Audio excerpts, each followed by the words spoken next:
దీపం కొందరిదా, అడవిని సైతం వెలుగు కదా. ఎల్లలు లేని చల్లని గాలి అందరి కోసం అందును కాదా.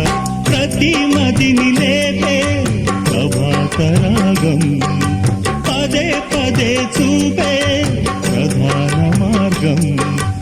ఏది సొంతం కోసం కాదను సందేశం, మంచి గుణమే పోతే ప్రపంచమే శూన్యం. ఇది తెలియని మనుగడ కథ, దిశ నెరుగని గమనము కథ. సరళి రాధ తనే వసంతం, తన దరికి రా